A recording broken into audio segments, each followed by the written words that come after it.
Hello guys, once again welcome back to my YouTube channel and very welcome, and today we are going to discuss Codeforces round 916 division 3.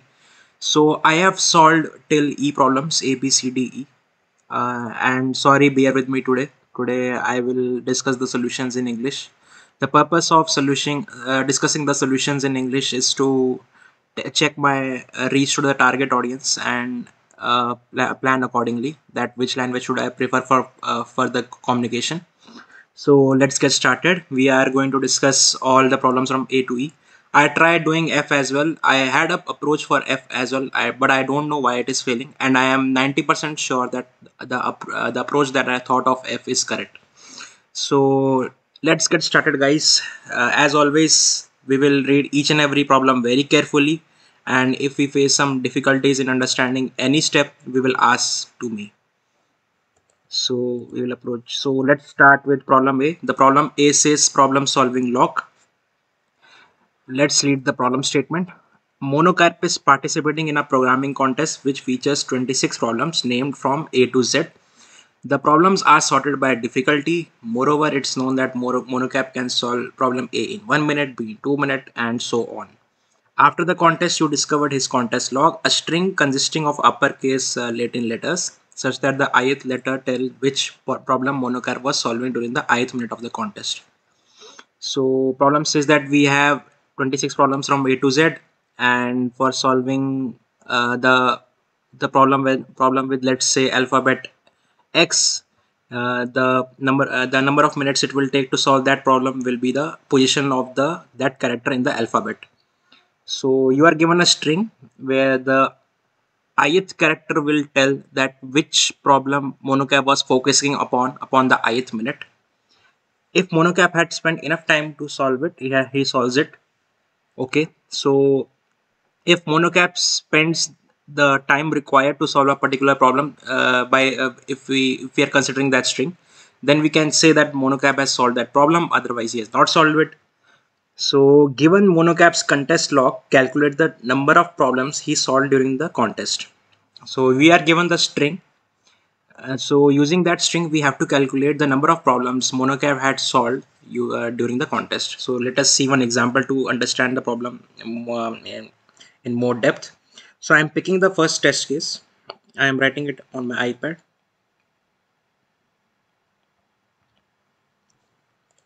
So here is the first test case. As you can see, A occurs one time, B occurs two times, and C occurs three times. And as from the question we know, the position of the alphabet will tell how many minutes Monocap will take to solve a given problem. So Monocap will take 1 minute to solve A problem, 2 minutes to solve B problem, and 3 minutes to solve C problem. And as we carefully observe the string and find out the frequency of each character, we can easily observe that Monocap can easily solve all the three problems. So the output of this will be 3. So we are just comparing these values, and we can say that frequency is greater than equal to the number of minutes that is required to solve a particular problem. So I hope the question is understood to you. Question is very clear, very crisp, basic and clear. No need to apply your brain. Just a basic implementation. Even a fifth class student can implement this problem. So let us see my code without wasting any time. Question was very simple. So input the string. I have used a map to store the frequency of each character. Initialize our answer with 0, and we will traverse our hash map to compare the frequency with the position of the character in the alphabet. If it comes out to be greater than equal to the position, then we can increase our answer and we can print our answer. I hope the first problem is clear, and it was a very easy problem. Even a fifth class student who knows coding can solve this problem. So let's go to next problem, guys. Preparing for the contest. As always, we will read the problem statement very carefully. So the problem statement says Monocap is practicing for a big contest. He plans to solve n problems to make sure he's prepared. Each of the problems has a difficulty level. The first problem has a difficulty 1, second has 2, and so on. Monocap will choose some order in which he is going to solve all n problems. Whenever he solves a problem which is more difficult than the last, he gets excited. because he's progressing, he doesn't get it's okay. For example, if monocap solves the problems in the order this, he gets excited. Okay. So monocap is preparing for a contest. He has various problems with certain difficulties. So monocap gets excited when he solves a problem that has a better difficulty than the previous problem he solved. So if we consider this example, let's say 354162. The first problem he solves is 3, and it is also stated that he doesn't get excited when he solves the first problem. So the difficulty was of first problem was 3, which is so he will never get excited when he will solve the first problem. Then we come on to 5. As we can see, 5 is greater than the 3, so he will get excited. So 5 is underlined. 4 is not greater than 5, he will not get excited. Then comes 1. Then comes 6. Now 6 is greater than all of the difficulty of all of the problems which he has solved earlier, so he will get excited. And then comes 2. I hope question is clear to you. The problem statement till this part is clear. Now question says monocap wants to get excited exactly k times. Help him in the order to solve the problems. So you are a very basic problem, a very simple problem. No, even a fifth class student can solve this question. Once again, I would say. So the first line contains the number of test cases, and second line contains n and k. So I don't think I need to explain anything in this problem. Still, I can pick one case. Let's say you take n 5 and k as 4. So k4 means you want to excite polycap 4 times. So what you can do is, he will never get excited first time. Now you can keep increasing the sequence until he is getting excited.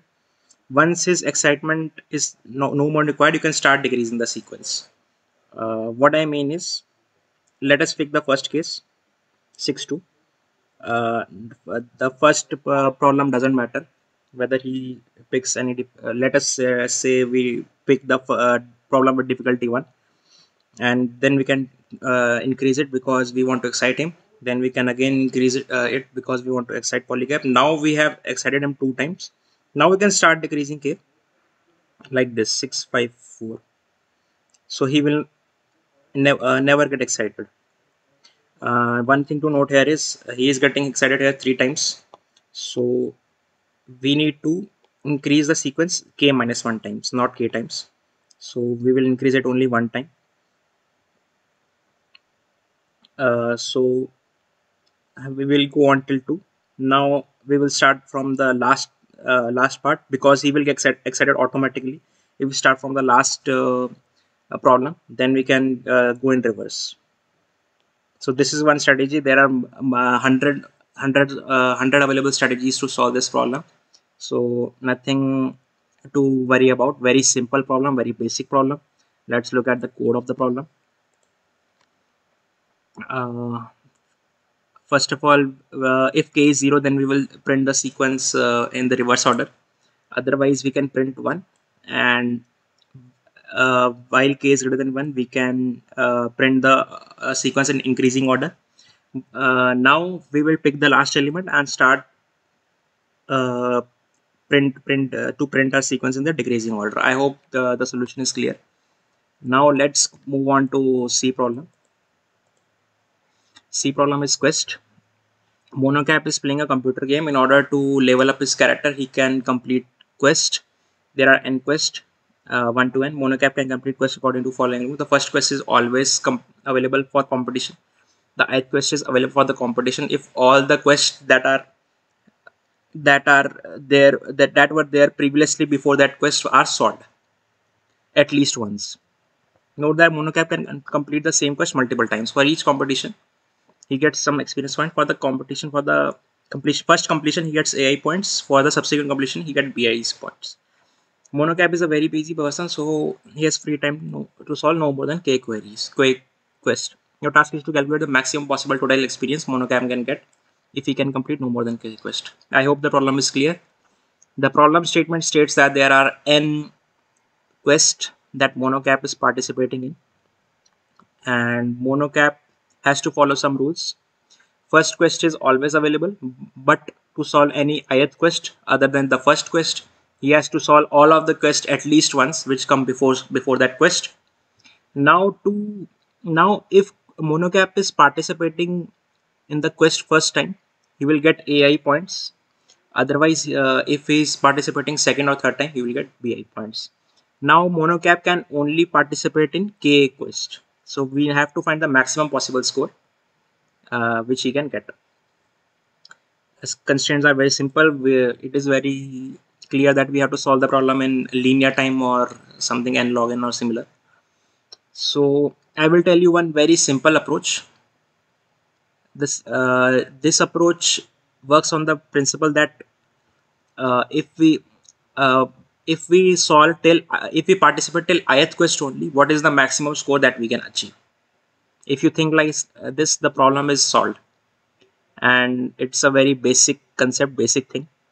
So let us pick one example and try to understand what exactly I am trying to say. Let us pick first example.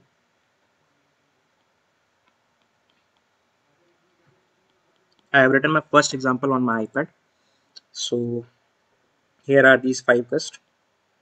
Now what I am saying is, you try to find out the maximum score if monocap participates till ith quest. So let us say monocap participates till first quest. So he can score 4 plus 6 into 1, that is 10. Why so? Because monocap will participate in the first contest, and the first time he will gain AI points, and for the remaining 6 chances he will earn BI points. So 6 into BI plus 4, that is 10. Similarly, if we participate till here, then what is the maximum score he can achieve? Answer will be 7 plus.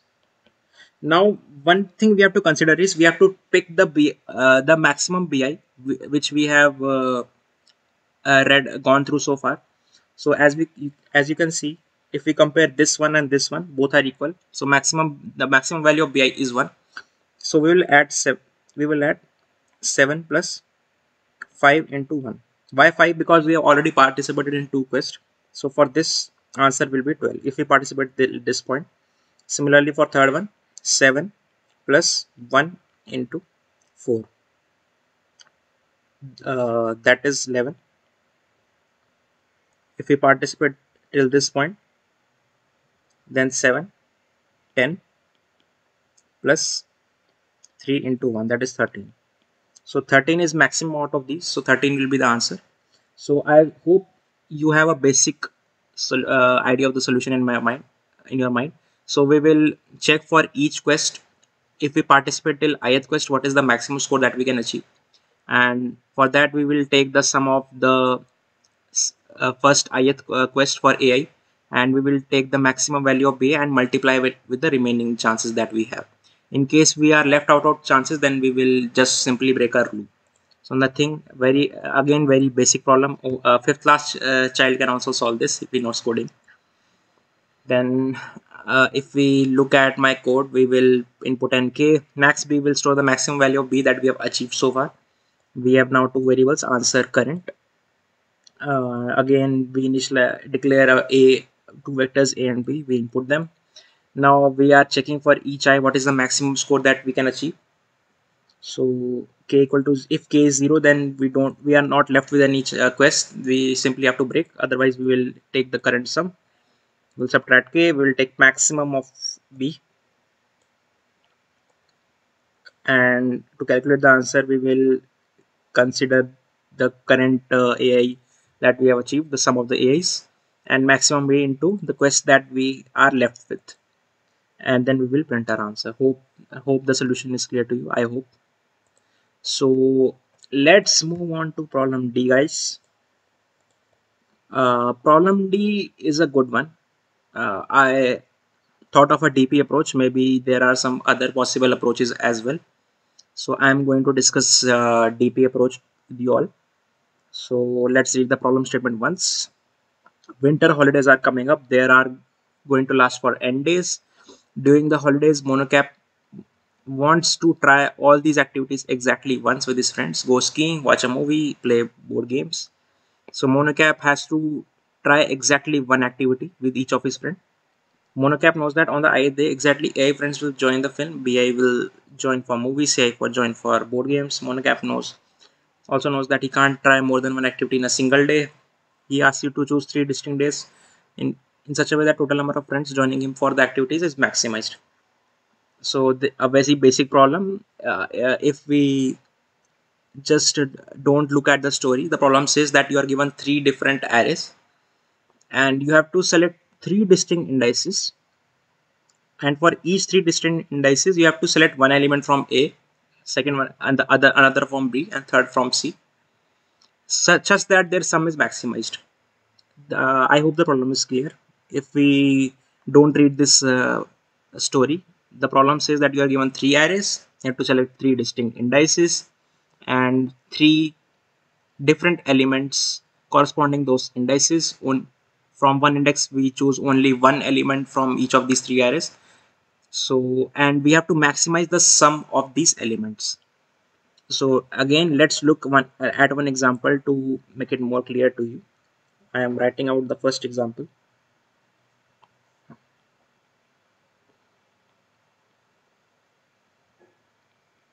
So I can select, I have 3 days. I can select first day, second day, third day.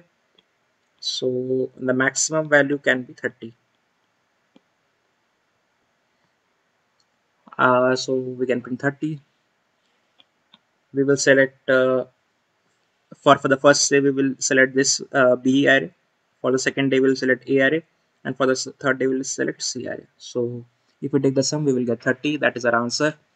So I thought of a TP approach. Maybe there are some other possible approaches as well.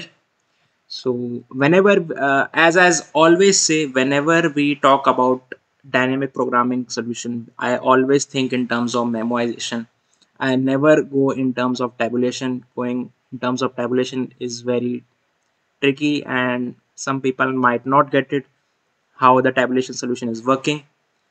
So I am going to discuss my memoization approach. So first of all, for if we talk about memoization, we always follow 2 steps. First one is to write a recursive solution, and second step is to memoize that solution using DPRA.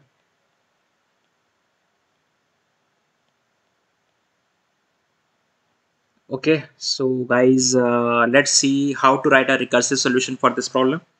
I have 2 arrays. I have 3 arrays.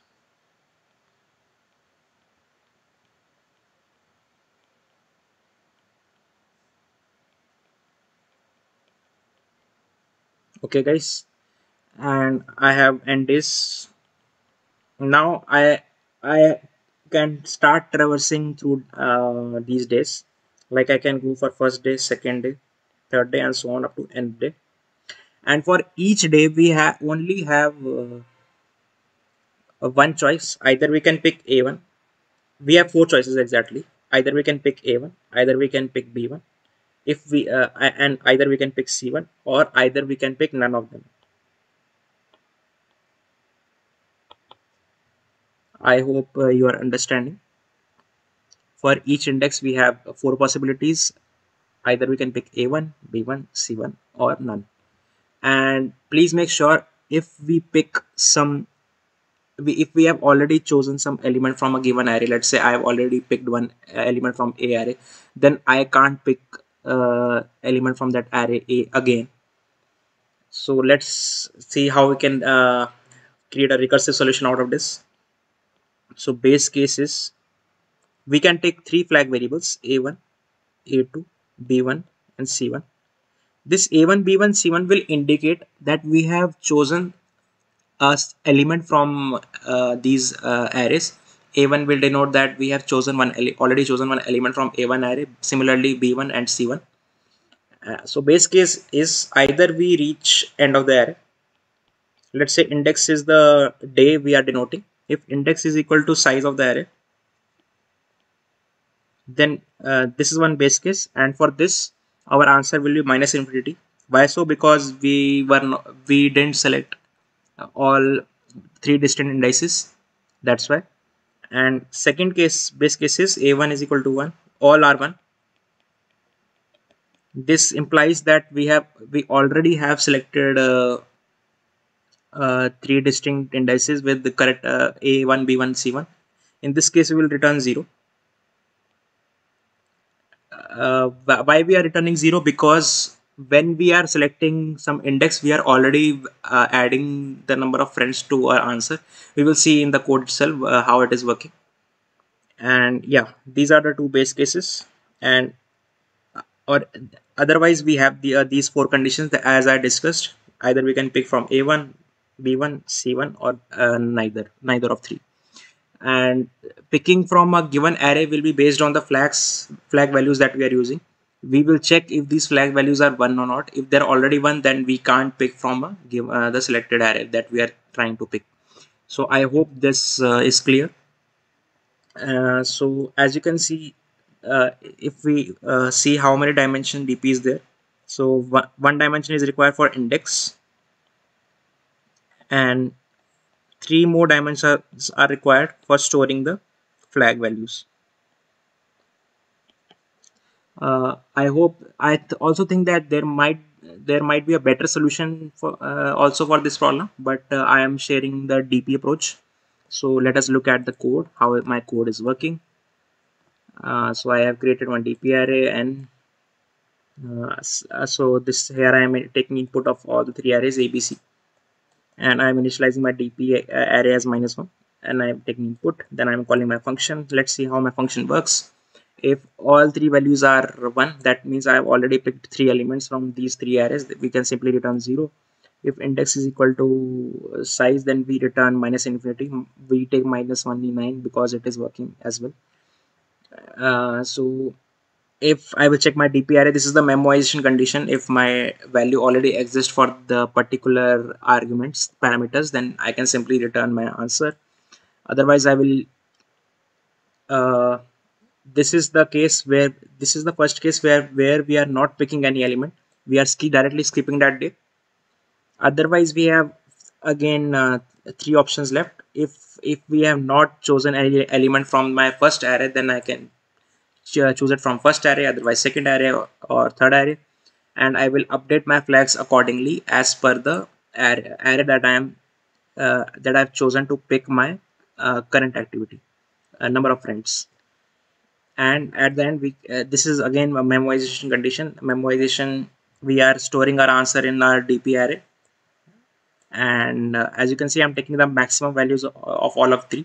So whichever way will give me the maximum answer, I will take that, and this will be my final answer. I hope the problem is clear to you. Let's move on to E problem. I am directly discussing E2 problem.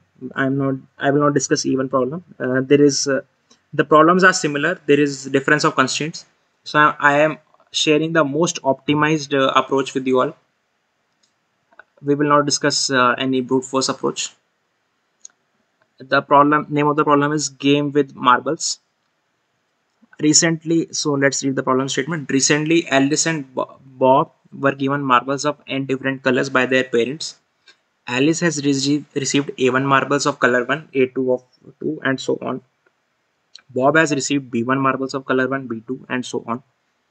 After some discussion, Alice and Bob came up with the following game. Player take turns. Start with Alice. On their turn, a player chooses a color I, such that both players have at least one marble of that color. The player then discards one marble of color I, and their opponent discards all marbles of color I. The game ends when there is no color I, such that both players have at least one marble of that color. So the problem says that there are two people, Alice and Bob. They have certain marbles, and they have n marbles of different colors, and we know the quantity of each of the marbles of each different color for both of them, and they are playing a game. Alice starts first. So in each turn, they will select some color, and colors should be chosen in such a way that at least there should be at least one marble of that color with both of them. And let's say one person picks that ayat color. He will remove one marble of that color from his set of marbles, and the second person, who is the opposing person, who is not playing that turn, he will lose all of his marbles of that particular color. So I hope problem statement is clear to you up to this point. The score in the game is the difference between the number of remaining marbles that Alice has and the number of remaining marbles that Bob has. Okay, the final score will be A minus B.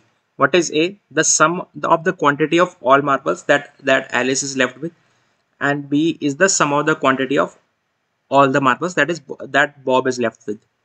So score will be A minus B. Uh, Now Alice wants to maximize her score while Bob wants to minimize it. We have to calculate the score at the end of the game if both players play optimally. Okay, I hope problem statement is clear to you. Let's directly move to the solution. I will pick one case and I will tell you my solution, and I will also uh, prove it mathematically that why it is correct and why it is working.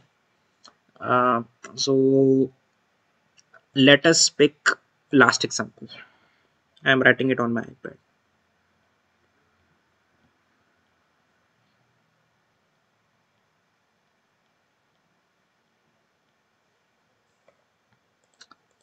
Okay, guys. So this is the last example that I have written. There are six different marbles. This is the quantity of marbles that Alice has, and this one is the Bob has. This is the one that Bob is having. Let us sum of these values.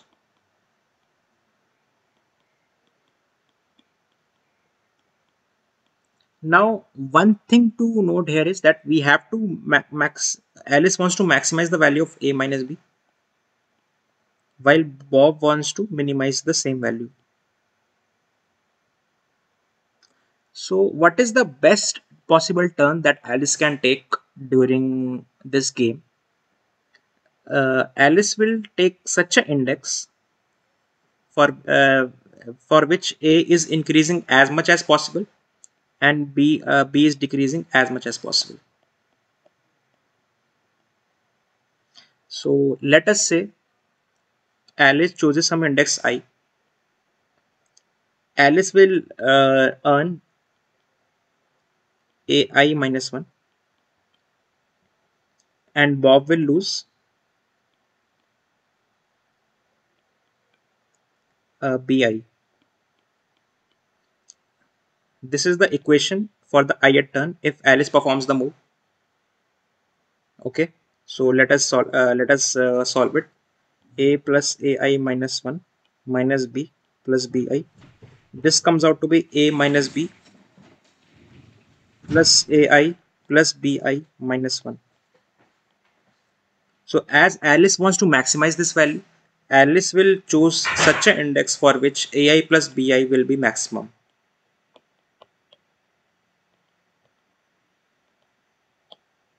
I hope you are getting what I'm trying to say.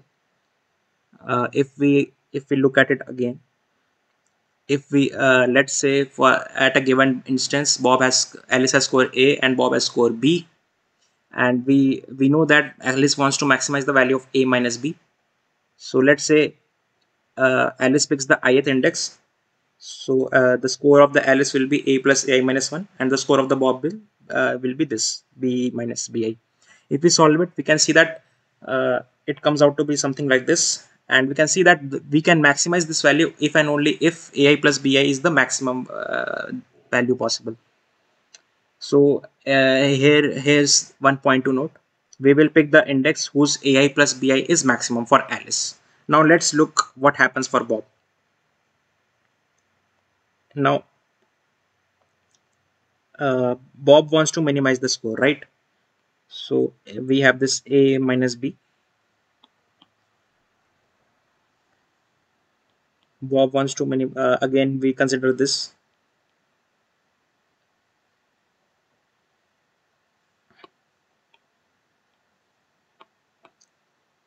We will write this again. Now score of Alice will be A minus AI, and score of Bob will be BA. This we are again considering that at a given instant, score of Alice was A and score of Bob was B. Now since it is turn of Bob, the score of Alice will get reduced by AI, and the score of Bob will get increased by BI minus 1. So if we solve it,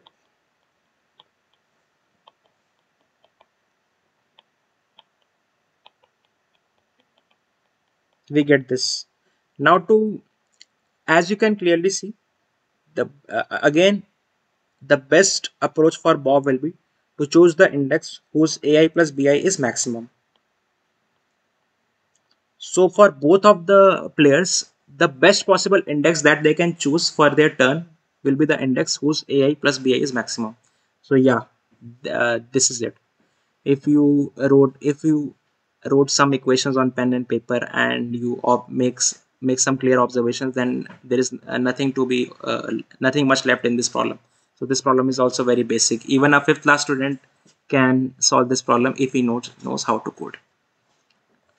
So you may use priority queue, or you can sort the indices on the basis of AI plus BI. I've used priority queue. Any of the approaches, either of the approaches will work. Let us look at the code directly. So I use priority queue. There is priority queue is also not required. You can directly use a vector, and you can sort that vector on the basis of AI plus BI. First of all, we will push all the values of sum of values of AI plus BI and the indices in the RR heap or priority queue. Now I will store the final score of Alice and Bob, and I will take one turn variable as well. Now while I will I will traverse my priority queue while it is not empty. I will pick the element whose AI plus BI is maximum. I will pop it. If it's Alice turn, then I will add score to the add the relevant score to Alice. It will be A of current dot second minus 1. Otherwise I will add the relevant score to Bob. I will increase by turn, and I will change it. I will take modulo 2 because it will be either 0 or 1. Add the add After we finish traversing this heap, we can print our final answer. That will be the difference of Alice score minus Bob score. So I hope all of these problems are clear. These problems were very simple, nothing much to be thought about it, and I don't think we have applied any data structure or any special technique to solve these problems apart from problem D, where we are using dynamic programming. All of the problems are observation based and implementation based. So division 3 rounds are generally simpler. F problem is based on tree. We are thinking using of some kind of DFS approach, and I'm 90% sure that my approach is correct for F as well, but I think I have omitted some things, like I have committed a mistake or something. That's why I'm not able to solve that problem. So thank you for coming to my channel, and see you next time.